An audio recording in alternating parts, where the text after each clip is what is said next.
એક સ્ટડી પ્રમાણે ભારતમાં 93% જેટલા બાળકો, 100માંથી 93 બાળકો અઠવાડિયામાં 2 કે 3 વખત આ જંક ફૂડ ખાય છે. તમે બધાએ અનુભવ્યું હશે કે તમે કોઈ ચાઇનીઝની લારી પાસેથી પસાર થાવ છો અને અચાનક જ તમને સુગંધ આવે છે, અને એ સુગંધ તમને આકર્ષે છે.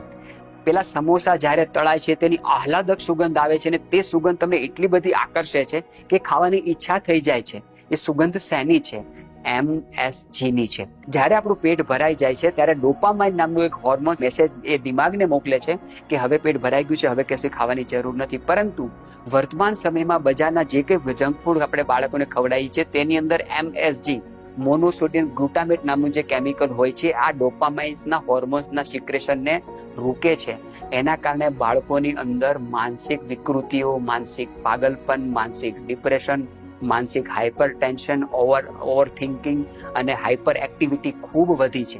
જંક ફૂડને સ્વાદિષ્ટ બનાવવા માટે મોટા પ્રમાણમાં આ મોનોસોડિયમ ગ્લુટામેટ કેમિકલનો ઉપયોગ કરવામાં આવે છે. બજારમાં વેચાતા નૂડલ્સ ક્યારેય ખરાબ નથી થતા, બજારમાં વડાપાઉં ક્યારેય ખરાબ નથી થતા. તમે ક્યારે પણ વિચાર્યું છે તમે ઘરમાં કોઈ પણ વસ્તુ બનાવો તો તુરંત ખરાબ થઈ જાય છે? પરંતુ બજારમાં વેચાતા આ બધા જંક ફૂડની અંદર એલોક્ઝન નામનું એક કેમિકલ નાખવામાં આવે છે, અને આ એટલું ઘાતક કેમિકલ છે, જો બાળકને આની લત લાગે તો ધીરે ધીરે બાળકનું સ્વાદુપિંડ બિલકુલ કોલેપ્સ થઈ જાય, ઇન્સ્યુલિન બનાવવાનું કામ બિલકુલ બંધ કરી દે, અને બાળકને જે ડાયાબિટીસ થશે એ ગોળીવાળી નહીં થાય, એ ઇન્સ્યુલિન ડિપેન્ડન્ટ ડાયાબિટીસ હશે. અને તમારે નિયમિત રૂપે બાળક જીવે ત્યાં સુધી એને ઇન્સ્યુલિનના ઇન્જેક્શન આપવા પડશે, કારણ કે મોટા પ્રમાણમાં જંક ફૂડની અંદર આ એલોક્ઝનનો ઉપયોગ કરવામાં આવે છે.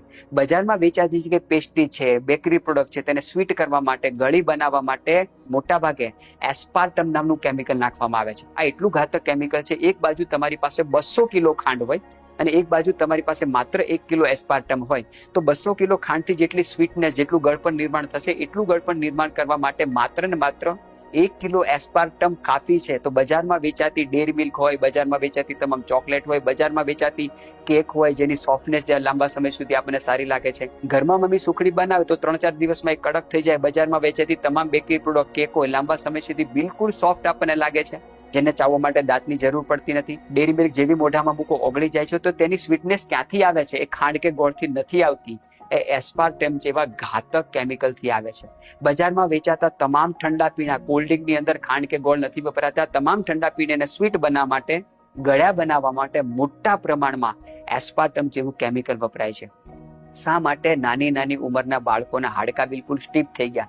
શા માટે નાની નાની ઉંમરના બાળકોના શરીરની જે ફ્લેક્સિબિલિટી હતી, કૂણાપણ હતું, સોફ્ટનેસ હતી, એ બિલકુલ ગુમ થઈ ગઈ? અમે સ્કૂલોમાં જ્યારે જઈએ છીએ ત્યારે તમામ ટીચરો એવું કહે છે કે બાળકોને જ્યારે પીટીનો ક્લાસ આવે, એક્સરસાઇઝ કરાવીએ, વ્યાયામ કરાવીએ, સૂર્ય નમસ્કાર કરાવીએ, ત્યારે